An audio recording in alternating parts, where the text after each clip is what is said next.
الله من الشيطان الرجيم. بسم الله الرحمن الرحيم. يا أيها الذين آمنوا أنتم الفقراء إلى الله والله هو الغني الحميد.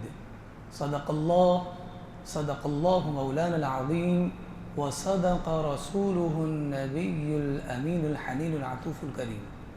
آئیے ہم سب مل کر بارگاہ بے کس پناہ میں درود پاک کا نذرانہ پیش کریں. پڑھے باواز بلند اللہم صلی علی سیدنا و مولانا محمد وعلی آل سیدنا و مولانا محمد بارک وسلم صلاة و سلاما علیک یا رسول اللہ صلی اللہ تعالی علیک وسلم.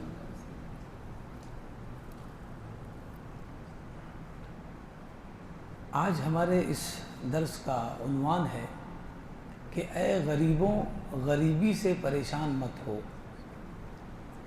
اس دنیا میں سب سے زیادہ تعداد ان لوگوں کی ہے جو مال و زر کے زیور سے آراستہ نہیں ہیں. یعنی اللہ تبارک و تعالیٰ نے سب کو ان کے حق دیے ہیں اور جن کو بہت ملا ہے وہ ان کا حق تھا اور جن کو کم ملا ہے یہ بھی ان کا حق ہے. بس تقدیر اسے بتائے گی، وقت گزرنے کے بعد اسے احساس ہوگا کہ جو میرے پاس نہیں ہے یہ نہ ہونا بھی اللہ کی عطا ہے. تو فقیر اس وقت تک ہی فقیر رہتا ہے جب تک وہ مانتا ہے کہ میں فقیر ہوں، لیکن جب یہ مان لیتا ہے کہ میں کسی کا فقیر نہیں ہوں سوائے اللہ کے تو وہ سب سے بڑا امیر بن جاتا ہے. اللہ تبارک و تعالیٰ ارشاد فرماتا ہے اے ایمان والو انتم الفقراء الی اللہ، تم لوگوں کو اللہ کی ضرورت ہے، تم اللہ کے محتاج ہو. واللہ هو الغنی الحمید، بے شک اللہ تبارک و تعالی بے نیاز ہے اور ساری خوبیوں کا مالک ہے. یہاں پر آیت کریمہ میں دیکھیے ایک باریکی یہ ہے کہ اللہ تبارک و تعالی نے ارشاد فرمایا اے ایمان والو انتم الفقراء الی اللہ، تم اللہ کے محتاج ہو. ذرا سوچئے کہ صرف ایمان والے کون لوگ ہیں؟ انسان ہیں، ایمان والے انسان اور جن ہیں. اس کے علاوہ کو تو معاملہ ہمارے ساتھ نہیں ہے. یہ انسانوں کے بارے میں بات ہو رہی ہے، ظاہر سی بات ہے قرآن تو انسانوں کے لیے آیا، جنوں کے لیے آیا، تو یہاں پر انسانوں کے بارے میں بات ہو رہی ہے. تو کیا صرف انسان ہی اللہ کی ایک مخلوق ہے دنیا میں؟ بہت ساری ویرائٹی ہے اور ساری کی ساری ویرائٹی اللہ تبارک و تعالیٰ کی بنائی ہوئی ہے. لیکن اللہ نے فرمایا کہ اے ایمان والو، یعنی اے انسانوں، تم کو ضرورت ہے اللہ کی، تم محتاج ہو. تو کیا مطلب صرف انسان ہی محتاج ہے؟ تو اس کا جواب مفسرین نے یہ دیا کہ کہا اس لیے، جو مفسرین سمجھ سکتے ہیں، وہ کہا کہ انسان ہی ایک ایسی مخلوق ہے جسے دولت کا گھمنڈ ہے اور جسے محسوس ہونے لگتا ہے جب اس کے پاس کچھ پیسہ آ جاتا ہے کہ اب میں غنی ہوں. غنی کا مطلب پیسے سے مالدار نہیں، بے نیاز ہونا. لیکن اسے ایسا لگنے لگتا ہے کہ اب میں بے نیاز ہوں، مجھے کسی کی ضرورت نہیں. یہی انسان ہے جس میں فرعون پیدا ہوا، یہی انسان ہے جس میں نمرود پیدا ہوا، جس میں حامان پیدا ہوا، ابو جہل جیسے لوگ آئے.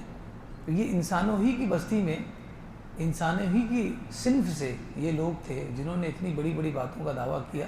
اس کی وجہ یہ تھی مال و دولت. قارون مال و دولت کی بنیاد پر. تو یہ سارے دعویٰ کرنے والے انسانوں ہی میں ملیں گے. اسی لیے اللہ تبارک و تعالیٰ نے خطاب کیا ان لوگوں سے کہ جن کے پاس مٹھی بھر اگر دولت آ جائے تو وہ اپنا آپا کھو بیٹھتے ہیں، اپنے آپ کو بھول جاتے ہیں کہ میں کیا تھا اور میں کیا ہوں. تو یہ آیت کریمہ کی باریکی تھی. ہم آج کوشش کریں گے یہ جاننے کی کہ غریبوں کا اس دنیا میں کیا معاملہ ہے. اللہ کے رسول صلی اللہ علیہ وسلم غریبوں کو اور غربت کو کس طرح دیکھتے تھے؟ کیونکہ اس دنیا میں دو ہی صنف ہے، ایک غریب اور ایک امیر. درمیانی طبقہ بھی غریب ہی ہے، اس لیے وہ سب سے بڑا طبقہ غریب ہے. مڈل کلاس طبقہ جو ہے وہ سب سے بڑا غریب ہے، اس لیے کہ غریب اس سے مانگنے آتا ہے کیونکہ وہ سمجھتا ہے کہ وہ امیر ہے، اور امیر اس کو دیتا نہیں ہے کیونکہ وہ دیکھتا ہے کہ غریب کو دیتا رہتا ہے. تو مڈل کلاس جو ہے بیچارہ وہ بہت بڑا فقیر ہے، وہ سمجھ لیجیے آپ کہ وہ بہت بڑا فقیر ہے. تو یہ دو صنف ہے. اللہ کے رسول صلی اللہ علیہ وسلم کیسے دیکھتے ہیں غربت کو؟ حضرت عمر رضی اللہ تعالیٰ عنہ ایک مرتبہ اللہ کے رسول صلی اللہ علیہ وسلم کی بارگاہ میں حاضر ہوئے.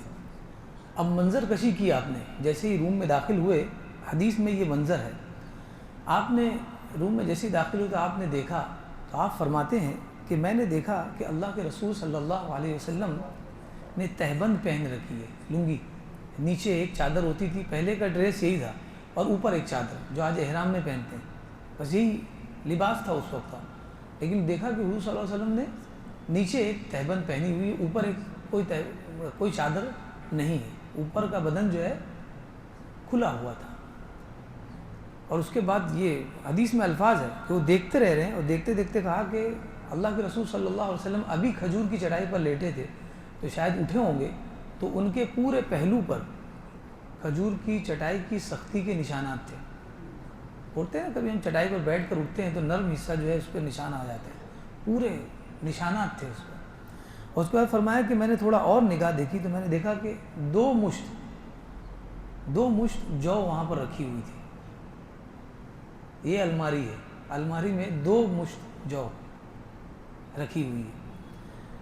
اور اس کے ساتھ فرمایا کہ دباغت دینے والا درخت ہوتا ہے، یعنی جو چمڑا ہوتا ہے، چمڑا نکالا جاتا ہے جانور کا، اس کے بعد اس کی جو چربی ہوتی ہے، تو آج تو نمک بھرتے ہیں، پہلے وہ ایک درخت آتا تھا، اس کے پتے اس میں ڈال دیے جاتے تھے، تو وہ چمڑے کے اندر جو چربی ہوتی تھی وہ پگھل جاتی تھی، تو خالی چمڑا بچتا تھا. پھر اس کو سکھاتے تھے اور اس کے بعد اس کی چٹائی اور بستر وغیرہ بناتے تھے. تو کہا کہ وہ درخت کے کچھ پتے وہاں رکھے ہوئے تھے.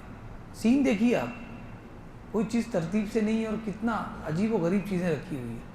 اور اس کے بعد فرمایا وہ احاب المعلق، اور ایک وہ جلد چمڑا جس کو ابھی دباغت نہیں دیا گیا، یعنی اس کی صفائی نہیں ہوئی ہے، ابھی اس کے اندر چمڑی لگی ہوئی ہے، یعنی وہ چربی لگی ہوئی ہے، اور وہ ایک کیل میں لٹکا ہوا ہے، سین ہے. 2 مشت جو ہے، کھجور کی چٹائی ہے، اور دباغت دینے والے درخت کا کچھ پتے پڑے ہوئے ہیں، اور ایک کھال جو ہے دیوار پر لٹکی ہوئی ہے. اور اللہ کے رسول صلی اللہ علیہ وسلم کے بدن پہ صرف تہبند ہے، اوپر کوئی چادر نہیں ہے، اور چٹائی کے نشان ہے.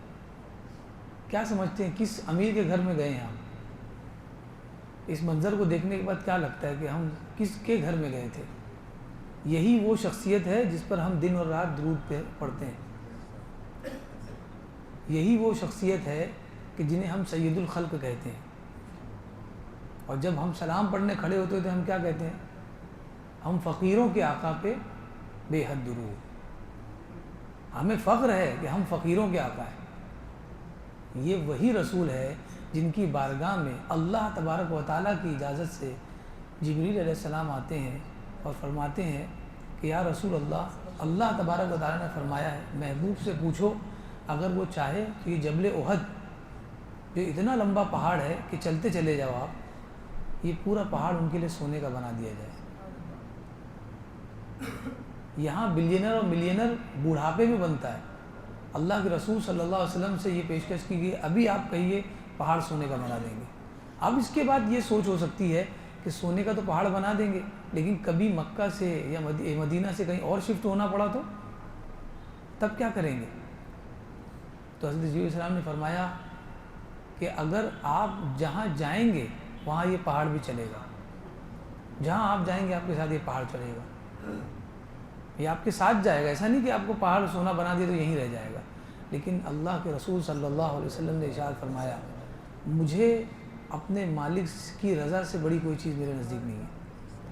جو یہ پہاڑ دینے والا ہے اگر وہ اپنا ہو جائے تو پھر کیا بات ہے؟ جو یہ پہاڑ دینے والا ہے سونے کا اگر وہ اپنے سے راضی ہو جائے تو پھر پریشانی کی بات ہی کیا ہے؟ ہر چیز پہ آپ کی حکومت کر دے گا وہ، بس اس کو راضی تو کر کے دیکھے. یہ رسول اللہ صلی اللہ علیہ وسلم کا معاملہ جب حضرت عمر رضی اللہ تعالیٰ عنہ نے دیکھا آپ کی آنکھوں سے آنسو نکل گئے. جن کو ہم فالو کرتے ہیں، جن پر درود پڑھتے ہیں، جن کی وجہ سے ہماری زندگی سدھری، ہم شرک کی ناپاکی سے نکل کر اسلام کی پاکی میں آئے، ان کا یہ حال ہے. ہر انسان چاہتا ہے نا، جو اپنا بڑا جو ہوتا ہے، اپنا مینٹور جو ہوتا ہے، جس کو مانتا ہے، سوچتا ہے کہ وہ اچھا کپڑا پہنے، اچھے سے رہے، خوبصورت دکھے، خوشحال دکھے. ہر آدمی یہی چاہتا ہے اپنے پیر، اپنے مرشد کے لیے. تو یہ بھی وہی چاہتے تھے، لیکن دیکھا کہ ایسا حال ہے، آپ کی آنکھوں سے آنسو نکل گئے. اللہ کے رسول صلی اللہ علیہ وسلم نے دیکھا تو کہا عمر ما یبکی کا ابن الخطاب، اے خطاب کے بیٹے کیوں رو رہے ہو؟ آپ نے عرض کیا رسول اللہ، قیصر و کسریٰ جو کفر میں ہیں، وہ لوگ اللہ کی نعمتوں میں جی رہے ہیں، شان و شوکت سے جی رہے ہیں، ان کے چمچے اور پلیٹ سونے کے ہیں، گلاس سونے کے جس میں وہ پانی پیتے ہیں، اور آپ اللہ کے رسول ہیں، خاتم النبیین ہیں، سید المرسلین ہیں، اور آپ کا یہ حال ہے، آپ اتنی تکلیف میں۔ اللہ کے رسول صلی اللہ علیہ وسلم نے خوشی سے جواب دیا۔ جواب کیا تھا؟ فرمایا اما ترضى ان تكون لهم الدنيا ولنا الاخرہ، اے خطاب کے بیٹے، کیا تم اس بات پہ راضی نہیں ہو کہ اللہ تبارک و تعالیٰ انہیں دنیا دے دے اور ہمیں آخرت دے دے؟ اللہ کے رسول صلی اللہ علیہ وسلم نے یہ بتا دیا کہ یہ دنیا چند لمحوں کی ہے، جو مل جائے وہ لے لو، باقی کوئی مسئلہ نہیں، سوچو اس کے بارے میں جہاں ہمیشہ رہنا ہے۔ یہ دنیا ایک خیال سے زیادہ کچھ بھی نہیں ہے، لیکن وقت گزرتے گزرتے یہ بات ریئلائز ہوتی ہے کہ صحیح میں یہ دنیا خیال تھی۔ کل جنہیں ہم چاچا بولتے تھے، آج بچے ہم کو چاچا بول رہے ہیں۔ ذرا سوچئے، پیچھے جا کر دیکھیے کہ کتنے چھوٹے تھے، آج اتنے بڑے ہو گئے۔ کتنا آپ کو سمجھ میں آ رہا ہے کہ میں اتنے ٹائم میں اتنا بڑا ہوا؟ وہ تو کیلنڈر اگر نہ ہو تو پتہ ہی نہ چلے۔ تو وقت گزرتے ٹائم نہیں لگتا ہے، انسان بچے سے جوان ہوتا ہے، جوان سے بوڑھا ہو جاتا ہے، اور پھر مرنے کی کگار پر آ جاتا ہے، اور جب وہ آتا ہے آخری ایام میں تب اسے احساس ہوتا ہے صحیح میں یہ دنیا خیال سے زیادہ کچھ نہیں تھی۔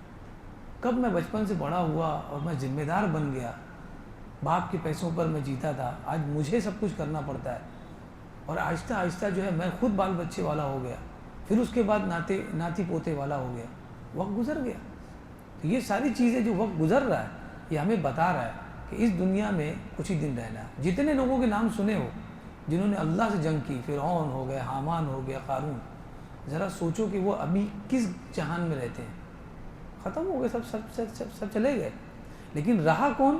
وہی جو جب تھا تو اللہ کو یاد کرتا تھا۔ آج ہم سب بیٹھ کے انہی کی بات کر رہے ہیں، کوئی قیصر و کسریٰ کی بات نہیں کرتا کہ ایسے محل تھے، ایسے کڑے پہنتے تھے، سونے کے برتن میں کھاتے تھے۔ بات کی جا رہی ہے ان کی جو چٹائی پہ سوتے تھے، اور اللہ نے ایسی کرامت دی، ایسی کرامت سے نوازا کہ کہا کہ تم ان پر درود پڑھتے رہو گے تو کبھی بھی تکلیف میں نہیں رہو گے، تم ان پر درود پڑھتے رہو گے، تمہارے ہر غم کو ہم ہلکا کر دیں گے، پہاڑ کی طرح غم ہوگا وہ بھی ہلکا ہو جائے گا۔ یہ سید المرسلین، غریبی کا یہ معاملہ اللہ کے رسول صلی اللہ علیہ وسلم نے غریبی کو پسند فرمایا۔ تو اسی لیے جب دنیا تم پر تنگ ہو جائے اور غربت آپ کے صحن میں پسر جائے، خیمہ زن ہو جائے، فقیری آپ کو گھیر لے چاروں طرف سے، تو آپ سوچنا کہ آپ کے جو سردار تھے وہ چٹائی پہ سوتے تھے۔ کبھی اگر گھر میں کچھ کمی ہو جائے، ٹائلز اتنی اچھی نہ لگ پائے، یا کلر بہت اچھا نہ لگ پائے، دروازے بہت اچھے نہ ہو، تو یہ سوچنا یہ بہت اچھا ہے کیونکہ میرے سردار اور آپ کے سردار چٹائی پہ سوتے تھے، 2 مشت جو ان کے پاس ہوتا تھا۔ آج ہمارے پاس راشن کے نام پہ 2 مہینے کا راشن گھر میں اسٹور ہوتا ہے، اتنا زیادہ اسٹور کر لیتے ہیں کہ اس کی بنیاد پر چوہے آ جاتے ہیں گھر میں، لیکن اللہ کے رسول صلی اللہ علیہ وسلم 2 مشت جو رکھا ہے سامنے۔ آج کی فکر ہے، کل کی کوئی فکر نہیں، مگر اللہ تبارک و تعالیٰ نے غنی کیا تھا، اسی کہتے ہیں غنا۔ آج ہم لوگوں کو کہتے ہیں کہ ہم غنی ہیں، لیکن غنا دور دور تک نظر نہیں آتا۔ ہر آنے والے دن کی فکر ہمیں ستائی ہے، ہم آج سو نہیں پا رہے کیونکہ کل کیا کریں گے۔ آج کی نیند خراب کر لی ہے مستقبل کے لیے، آج ہمارا حال خراب ہے مستقبل کے بنیاد پر کہ کل کیا کروں گا، کل کیا ہوگا۔ میں یہ نہیں کہہ رہا ہوں کہ آپ کرنا چھوڑ دیں، پلاننگ کرنا چھوڑ دیں، آپ بالکل پلاننگ کریں، لیکن یہی سوچ کر کریں اللہ نے چاہا تو ہوگا، میں اپنی نیند خراب نہیں کروں گا، میں نیند کی ٹیبلٹ لے کر نہیں سوؤں گا، اللہ نے چاہا تو ہوگا، میں پلاننگ کرنے والا ہوں۔ لیکن سب سے بڑا پلانر کوئی ہے تو میرا رب ہے، ہم صرف تگ و دو کر سکتے ہیں، مگر جو بھی کرنے والا ہے وہ اللہ کی ذات ہے، وہیں سے سینکشن ہوگا تبھی ہمارا کام چلے گا۔ تو جب بھی تکلیف آپ کو ستائے تو سوچیں کہ ہمارے اور آپ کے سردار چٹائی پہ سوتے تھے۔ جب آپ کو فقر ستائے، قید و بند کی صعوبتوں میں ہو، تو آپ سوچو سیدنا یوسف علیہ السلام کتنے سال جیل میں تھے، کتنی تکلیف وہ آپ نے جھیلی، اپنے بھائیوں کے تھرو آپ کو کنویں میں ڈال دیا گیا، لیکن آپ نے اف نہیں کہا، آپ نے کہا یہ میرے رب کی مرضی ہے، یہ میرے رب کی مرضی ہے۔ اس زندگی میں اگر اس زندگی کو اگر خوشحال بنانا ہے تو انبیاء کی لائف کو پڑھو، ان کو دیکھو، تبھی آپ کو سمجھے گا۔ حضرت ابو ہریرہ رضی اللہ تعالیٰ عنہ، سیدنا حذیفہ بن یمان، یہ دونوں صحابی، حضرت ابو ہریرہ رضی اللہ تعالیٰ عنہ، ان کو یہ شرف حاصل ہے کہ سب سے زیادہ احادیث حضور سے آپ نے روایت کی۔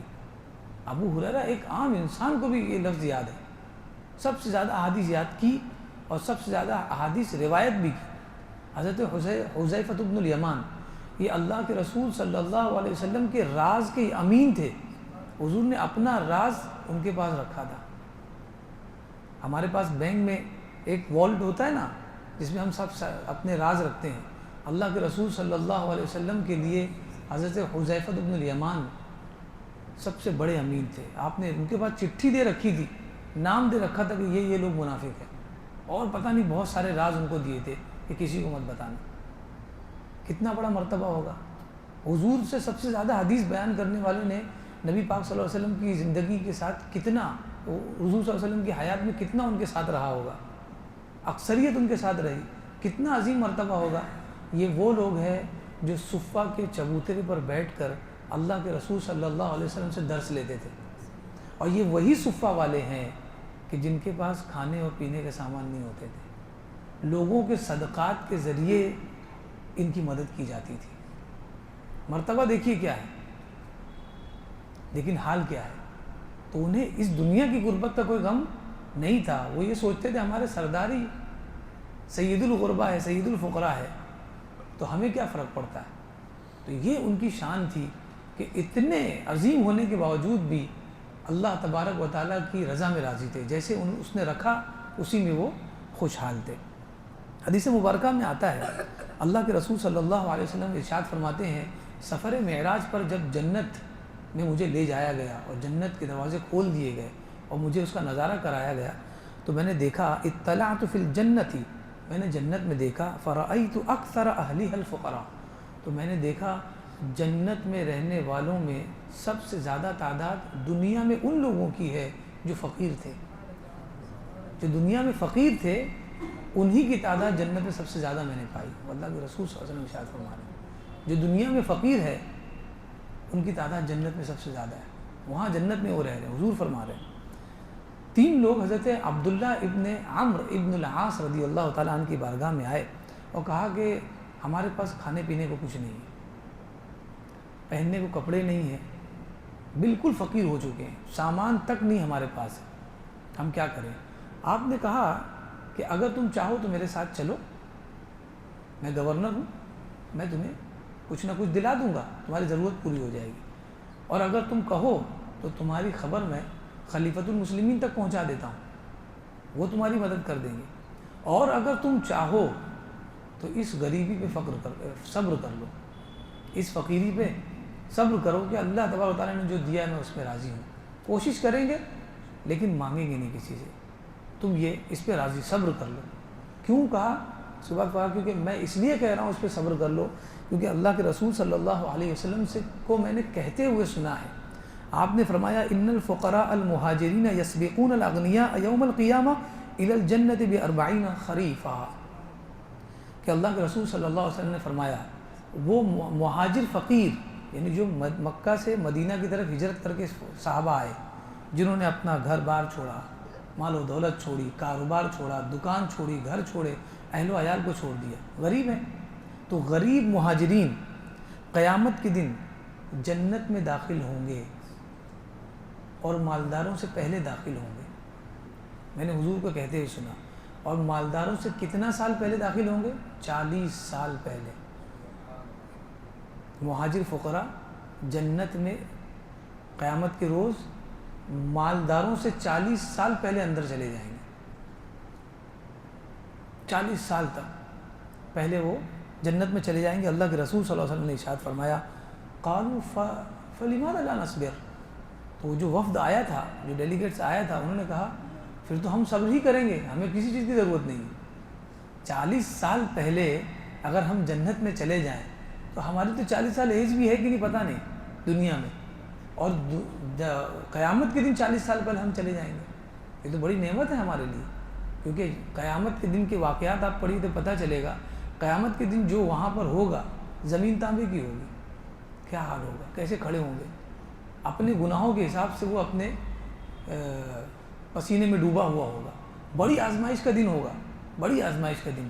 اور اس دن اگر 4 سال پہلے آپ کو 40 سال پہلے آپ کو جنت میں لے لیا جائے، سائے میں لے لیا جائے، تو یہ نعمت نہیں ہے تو کیا ہے؟ اس سے بڑی کیا نعمت ہے؟ اللہ کے رسول صلی اللہ علیہ وسلم انہوں نے کہا کہ ہم صبر کریں گے، ہمیں اب کسی چیز کی ضرورت نہیں ہے، یہ تو دن کٹ جائے گا، کیا مسئلہ ہے، کچھ نہ کچھ کر کے ہم نکال دیں گے. لیکن اس دن ہم پیچھے نہیں رہیں گے، اس دن مالداروں سے کم آگے جائیں گے. دوسری جگہ اللہ کے رسول صلی اللہ علیہ وسلم نے ارشاد فرمایا یدخل فقراء المؤمنین الجنہ قبل الاغنیاء بنصف یوم 500 عام، کہ ایمان والے فقیر، یعنی وہ فقیر جو ایمان، یہ کامن بات ہے، پہلے جو میں نے حدیث بیان کی وہ تو کون تھے؟ مومن لیکن مہاجرین. یہاں کامن ہے وہ فقراء جو ایمان والے ہیں، سارے ایمان والے جو فقیر ہیں وہ جنت میں داخل ہوں گے مالداروں سے پہلے، آدھا دن پہلے داخل ہوں گے. کتنا؟ آدھا دن پہلے داخل ہوں گے. ابھی پہلے کیا پڑھا؟ 40 سال پہلے داخل ہوں گے. یہاں حدیث میں بنصف یوم، آدھا دن پہلے داخل ہوں گے. یہ آدھا دن قیامت کے ڈیوریشن والا دن ہے. قیامت کا آدھا دن یہاں بتایا جا رہا ہے کہ قیامت میں جو دن ہوگا نا اس کے آدھا دن پہلے ان کو داخل کر دیا جائے گا. اب وہ آدھے دن کو ہم کنورٹ کریں گے کس میں؟ دنیاوی دن میں. تو وہ بتا رہے ہیں حضور نبی پاک صلی اللہ علیہ وسلم نے حدیث میں فرمایا بنصف یوم 500 عام، آدھا دن قیامت کا دنیا کا 500 سال ہے. دنیا کا 500 سال ہے. کون جیتا ہے 500 سال؟ یہ پچھلی قوموں میں کتنے جی لیے 500 سال، اور یہ 500 سال پہلے اس کو داخل کر دیا جائے گا. قیامت کے دن وہ آدھا ہی دن ہوگا، لیکن اسے اس پر پتہ چلے گا کہ آدھا دن بھی بہت بڑی نعمت ہے. یہ آدھا دن نہیں ہے، بہت ہے، کیونکہ وہاں انسان کھڑا ہی نہیں رہ سکتا، اس قدر مشکلات کا سامنا ہوگا. اللہ کے رسول صلی اللہ علیہ وسلم کی دعا دیکھیے کتنی شاندار دعا ہے. دعا فرماتے ہیں اللہم احیینی مسکینہ، اے اللہ مجھے مسکین زندہ رکھ، یعنی جب تک مجھے زندہ رکھ مجھے مسکین رکھ، فقیر رکھ. وہ امیتنی مسکینہ، اور جب مجھے وفات دے تو اس حال میں دے کہ میں مسکین رہوں، میں مسکین رہوں، کوئی زکوٰۃ واجب نہیں کبھی. یہ مسکنت ہے، یہ فقر ہے. واحشرنی فی زمرۃ المساکین، اور قیامت کے دن مساکین اور فقراء کی جماعت نے مجھے اٹھانا. یا رسول اللہ آپ کے ساتھ اٹھنے کی لوگ تمنا کر رہے ہیں، اور آپ کیا تمنا کر رہے ہیں؟ فقیروں کی جماعت نے مجھ کو اٹھانا. یہ اس لیے نہیں ہے کہ آپ مالداری اس کو ناپسند کرتے ہیں، مالداروں کو ناپسند کرتے ہیں، معاذ اللہ رب العالمین، یہ بات نہیں ہے. آج دین کا سب سے زیادہ کام مالداروں کی بنیاد پر ہو رہا ہے. اللہ نے جن کو نوازا ہے، جو آج مدارس چلا رہے ہیں، مدارس کا خیال رکھتے ہیں، مسجدوں کا خیال رکھتے ہیں، اپنے پڑوس آس پڑوس کا خیال رکھتے ہیں، یہ انہی کی تو بنیاد پر ہے. لیکن یہ وہ مالدار ہے جن کو اللہ تبارک و تعالیٰ پسند فرماتا ہے. لیکن بس یہی مسئلہ ہے کہ یہ مالداری کہیں ایسا نہ ہو کہ ان کو دنیا دار بنا دیں. تو حضور نے اس لیے نہیں فرمایا، بلکہ اس لیے فرمایا کہ غریب کے اندر تواضع زیادہ ہوتا ہے، غریب کے اندر انکساری زیادہ ہوتی ہے، وہ جھک کر ملتا ہے. اسی لیے حضور نے فرمایا کہ جب میں تیری بارگاہ میں اٹھایا جاؤں تو مسکینوں کے ساتھ اٹھایا جاؤں، کیونکہ مسکین جھک کر لوگوں سے ملتا ہے. جیسی آپ نے دعا کی، سیدہ عائشہ صدیقہ رضی اللہ تعالی عنہ قریب میں تشریف فرما تھی، آپ نے عرض کی لما یا رسول اللہ، آپ یہ دعا کیوں کر رہے ہیں کہ حیات بھی مسکینوں کے ساتھ، وفات بھی مسکینوں کے ساتھ، اور جب اٹھایا جائے بھی تو مسکینوں کے ساتھ، ایسی دعا آپ کیوں کر رہے ہیں؟ اللہ کے رسول صلی اللہ علیہ وسلم ارشاد فرماتے ہیں انہم یدخلون الجنہ قبل اغنیائہم ب40 خریفا. اے عائشہ تمہیں نہیں پتہ ہے کہ یہ لوگ، یہ مسکین اور فقیر جو تمہیں نظر آ رہے ہیں بے یار و مددگار، یہ قیامت کے دن جنت میں مالداروں سے 40 سال پہلے ہی چلے جائیں گے. تو وہاں تو دوڑ لگی ہوگی جنت میں جانے کی، اور ان کو اللہ نے اگر پہل دی ہے تو میں ان کے ساتھ جانا. جبکہ جنت میں کون جائے گا یہ تو میرے نبی بتائیں گے. اللہ تبارک و تعالیٰ نے ان کو اجازت دی ہوگی کہ آپ شفاعت کروائیے، لیکن آپ کی عاجزی دیکھیے. اللہ کی بارگاہ میں۔ اس کے بعد حضرت عائشہ صدیقہ رضی اللہ تعالی عنہا کو آپ نے نصیحت کی اور کہا یا عائشہ لا تردی مسکین ولو بشق تمرہ، اے عائشہ کسی بھی مانگنے والے کو، مسکین کو بھگانا مت، مگر مانگنے والا سچا بھی ہونا چاہیے۔ کسی بھی مانگنے والے کو بھگانا مت۔ آپ کا رشتہ دار، آپ کا جان پہچان والا اگر آپ کے پاس آتا ہے تو آپ یہ سمجھیے اس کے پاس میرے علاوہ کوئی چارہ نہیں تھا، اسی لیے آیا ہے، اب میرا فرض بنتا ہے کہ میں اسے دوں، اور اللہ تبارک و تعالیٰ نے مجھے دینے والا بنایا، اسے لینے والا بنایا، تاکہ جو بھی تمہارے در پر آ جائے اسے کبھی دوبارہ لوٹانا نہیں۔ اس کے بعد فرمایا یا عائشہ احب المساکین، اے عائشہ غریبوں سے محبت کرو، ان کے ساتھ بیٹھو اٹھو، ان کی خیر خیریت لو، ان کے پاس بیٹھو گے نا تو تمہیں خدا یاد آئے گا، کیونکہ ان کے پاس کچھ ہے ہی نہیں دنیا یاد کرنے کو۔ وہ تو جب کھا لیتے ہیں تو ان کے پاس کچھ نہیں ہوتا تو پھر وہ اللہ کو یاد کرتے ہیں تاکہ اگلا دن کچھ مل جائے، تو وہ تو ہمیشہ اللہ کی یاد میں آتے ہیں۔ کہا کہ تم ان سے محبت کرو وقربیہم، اور انہیں اپنے قریب کرو، انہیں اپنے قریب کرو۔ کیوں؟ فإن اللہ یقربک یوم القیامہ، اگر تم ان سے محبت کرو گی، تم ان کو اپنے سے قریب کرو گی، قیامت کے دن اللہ تبارک و تعالیٰ تم کو اپنے سے قریب کرے گا۔ یہ اجر ہے، یہ غریبی ہے جس پہ اللہ کے رسول صلی اللہ علیہ وسلم نے فخر فرمایا کہ یہ کوئی بات ایسی نہیں ہے کہ فقیر ہے انسان تو کیا کرے۔ اللہ کے رسول صلی اللہ علیہ وسلم نے فقیری کو پسند فرمایا، ترجیح دی، لیکن مالداری کو برا نہیں کہا۔ ہاں وہ مالداری بالکل بری ہے جو دین سے دور ہو اور سوائے بو لہبی کے کچھ نہ ہو، سوائے قارونیت کے کچھ نہ ہو، سوائے فرعونیت کے کچھ نہ ہو، وہ مالداری کسی کام کی نہیں ہے جو اپنوں کے کام نہ آئے۔